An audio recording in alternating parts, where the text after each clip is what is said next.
Have you ever experienced broken heart before? Oh yes. How many? How many? With money, there is no way you're going to get genuine out. No way. You're welcome to another episode of Convo with the MNS on Heartbreak TV. And today, my guest is no other person than the one and only best man of the year, single man of the century.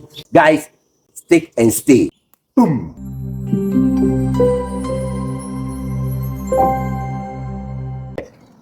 You're welcome to Heartbreak TV. Thank you. This is Convo with the MNS. As usual, you're married and single. Please, can you introduce yourself to our viewers? I'm David Papo. You can call me Dr. Paps.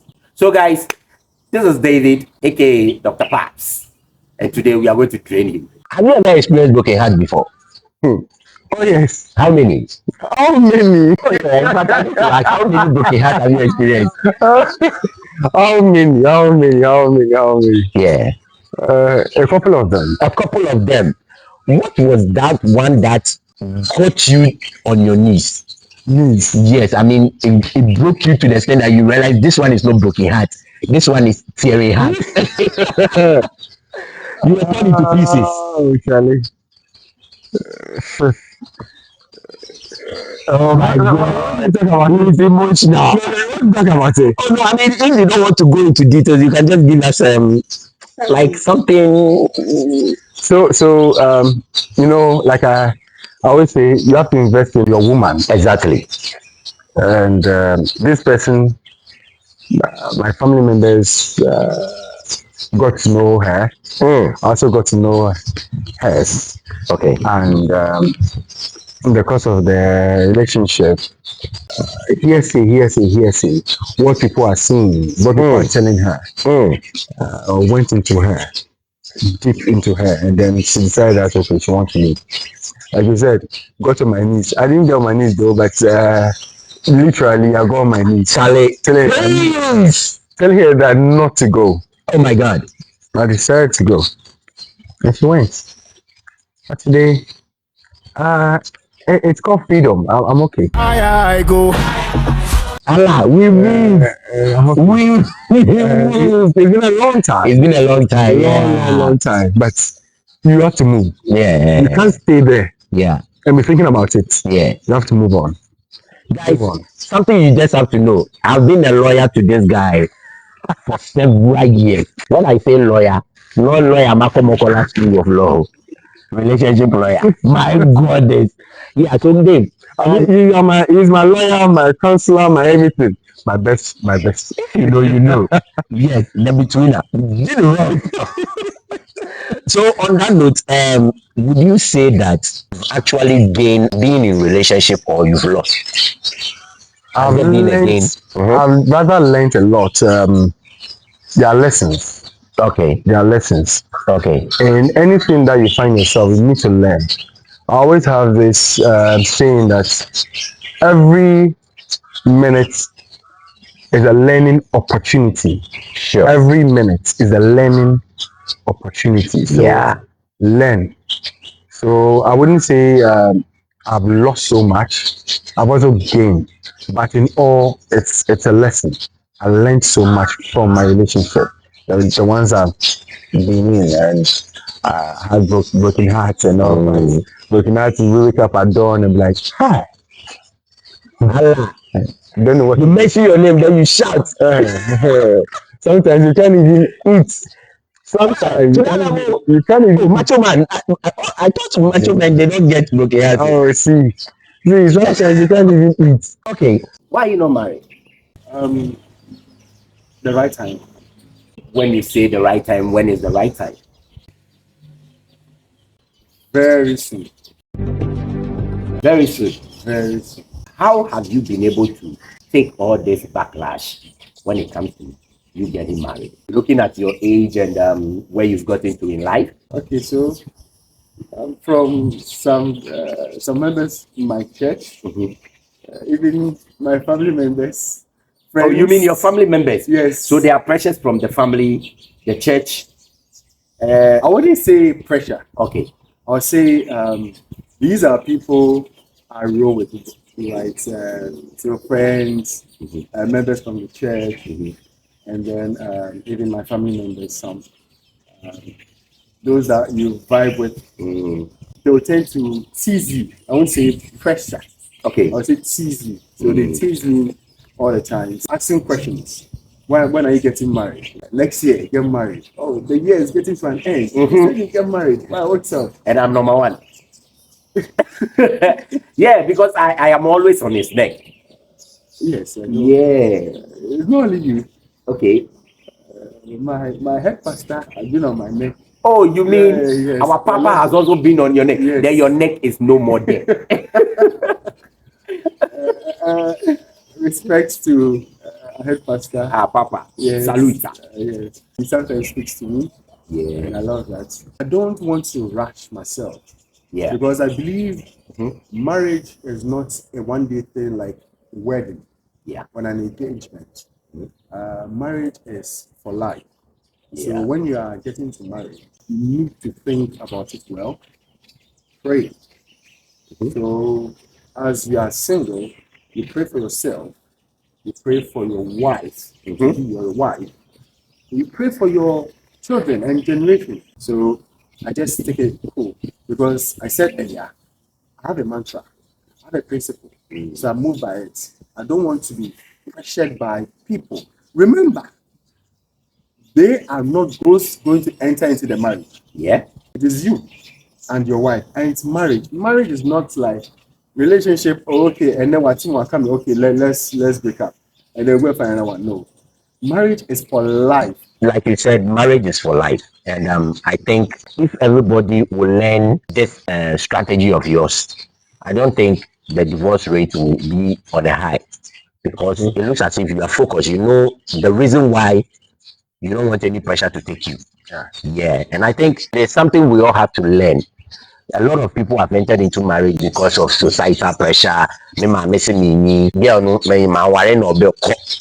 And it's true. Charlie, Dave, let's be frank. Yeah. There are some ladies you meet and you don't want to let go of them. If you look at the nyash, if you look at the boobs, we are adults. Stop blinking your eyes and say, if you look at the nyash, if you look at the boobs, if you look at the beauty, sometimes it looks as if you will not get that same girl again. No? So then you are tempted to Charlie. Meanwhile, you are seeing red signs and stuff like that, the red flags and things. But I think I love that about you. So David, money or love? So I want to compare Yeah. and contrast. Money answers all things. Yeah. All things. Love conquers all. So there are two alls here. Compare. Look at this one. Now contrast. I don't know. So we want to because it's So the thing is, for me, I'll choose two. A little bit of love, a little bit of money.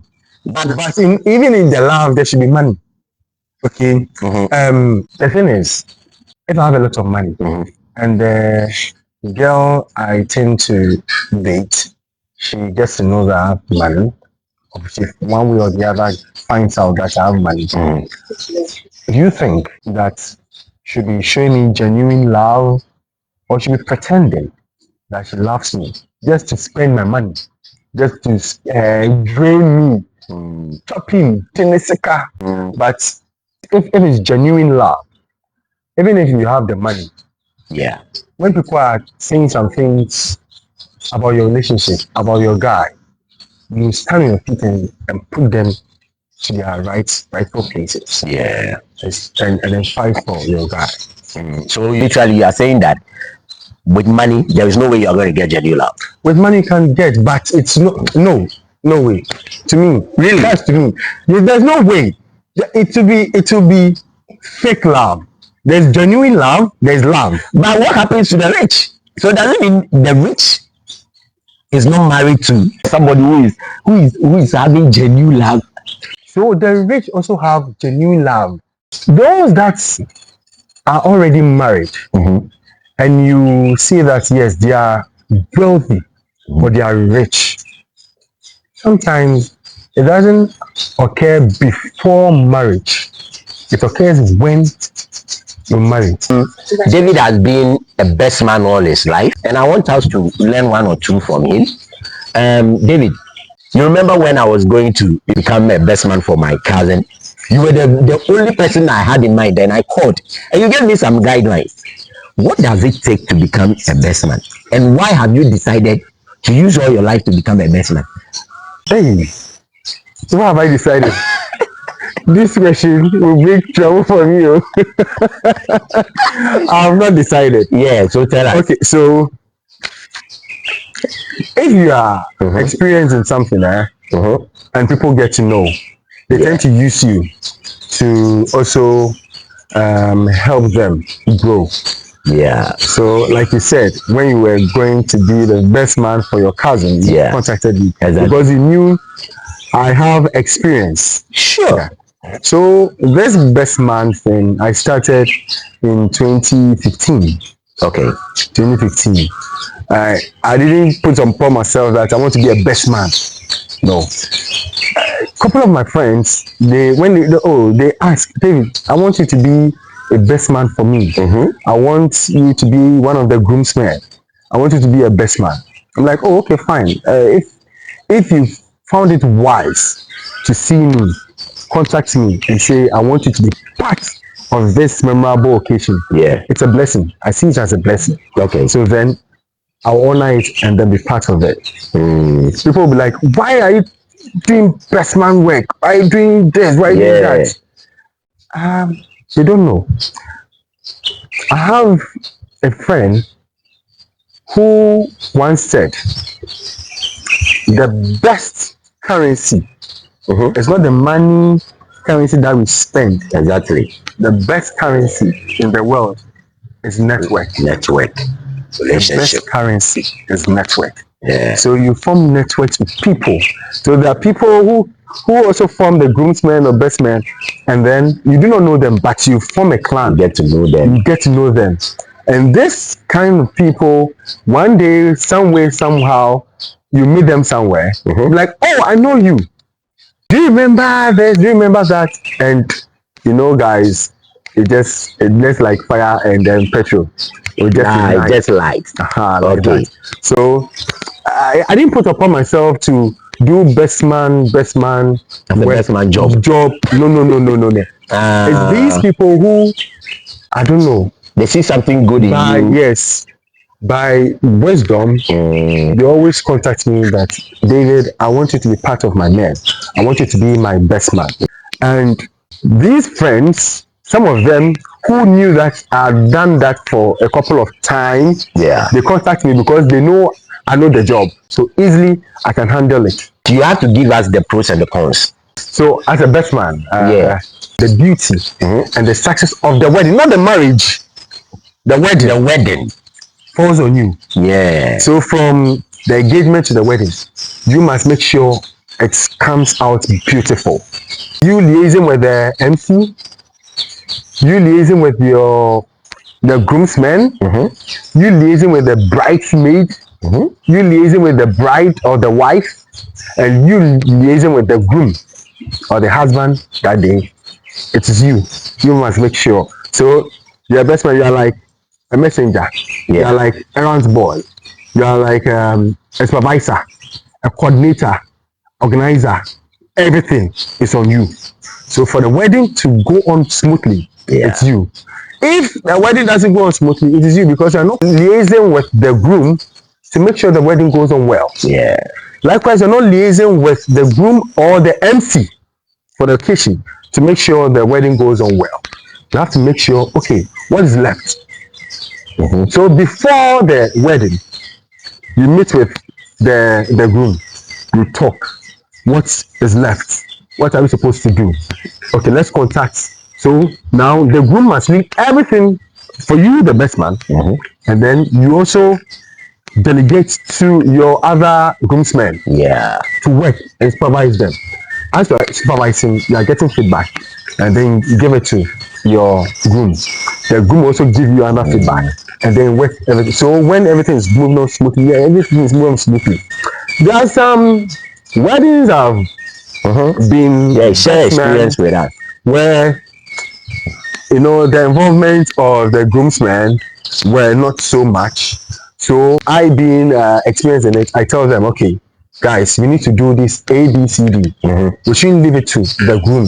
He'll be exhausted. He'll be drained. On the day of his wedding, he'll be so tired that it will even appear on his face. And it shouldn't be. It should be free. It should move. It should be so happy, so lively. But all the work should be on the best man and the groomsman. That's why they brought you in, to make sure everything moves smoothly. And after, you can go and rest. That is when the success comes in, guys, and everybody is happy about everything. I got to realize this when I took that job. Charlie, see, on that day I was like, oh man, you need to be honored. They need to give you a citation. You need to be honored. Oh, my mother, that one alone, you are telling the groom to stand here for the bride to also stand here so that they take a shot. Before you say that, the groom is talking to somebody. The groom, Charlie. Yes. The protection of the groom and the bride is in the hands of the best man. National security. Yes. See, you must protect him at all costs. You must protect the wife at all. So the bridesmaid must protect the bride. The bride. Yeah. But you are the one protecting the bridesmaid. You're protecting the bride. You're protecting the groom.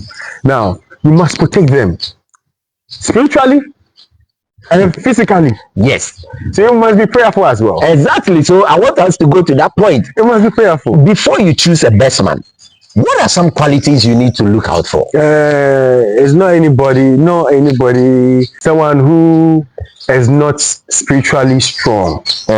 Because as a best man, you must be spiritually strong. In the course of the wedding, you must be praying. Yeah. For the success of the wedding. And guys, during my wedding, Charlie, this guy, I remember, I had a quarrel with my wife on that D-Day. The next day we were supposed to get married. That Friday, Charlie, we didn't know where the quarrel came from. It was something small. See, the tension. But I remember when I got to where we were sleeping, David was like, Charlie, we need to pray. That 12 o'clock midnight, we had to pray. And that solved everything. So you need someone who prays. It's not about, oh, men and that. Oh, I grew up with this person, so he's my friend. Yes, people always say, I grew up. I have opportunities where people that I do not know. They say, Charlie, I want you to be my best man. Yeah. Yes. And others that I know the wife, that's the woman, but I do not know the man. And the lady will be like, I want you to be the best man for the occasion. All right. It's not all that I honored, though. Yeah. Some, because of time. Maybe the time that you asked me to be the best man, it's not favorable. At that time, I may be honoring something. I may be somewhere. I may have traveled, so I may not be there. Yeah. But if I'm around, I'll honor it for you. It's an experience. So this best man, I've traveled to Volta region, I've traveled to the Ashanti region, to the Eastern region, to the Western region. And it's a beautiful experience. I love to travel. I love adventure. So that is costly. That is costly. It's very, very costly. Oh, Charlie. See, you are to somewhere. And somebody came to call you. Everyone says, Charlie, I want you to be a groomsman or a best man. You have to sew your clothes. You have to buy your shoes. You have to get this, get that. The place you're going to stay. Everything. You will pay. Sometimes you shouldn't put on the man. Gone are the days the man will take everything. Yeah. But now you tend to support him. Support in the way. So you must do that. I remember there was a time, Charlie, I was broke. Charlie, and I was told that Charlie, you're a best man. Oh my God. You must be a best man. But God provided. That's good. I didn't go to ask for any money from anybody, but God provided. Yeah. I got money. I don't know how, but God provided. And I honored the event with my experience. Yeah. Someone will say, hey, so do you get money? Maybe tomorrow I'll make it a commercial thing. Yeah, I think it's a hard time you start monetizing it. So please, Or those watching. Yeah. If you need someone who wants to be a best man or groomsman, Yeah, contact you me. can contact. So, guys, Contact me. he's here for any gig or anything like that. Thank God, me, I'm married and I've gotten a service for free, but you pay. But from this year, 2025, We are monetizing. We are monetizing it. because Yeah, it's 10 years since I've Yeah. been doing that. So now you pay. You know, it's something small. Look at you. for the boys. So, guys, that's just a free consultation you just had on being a best man. In case you want to be a best man, Charlie, this is a free consultation. Yeah, there from are my lots boss. more. There are lots more. So if you Yeah. need more, just contact me. Contact me. I'll give it to you. As usual, Felbeck TV.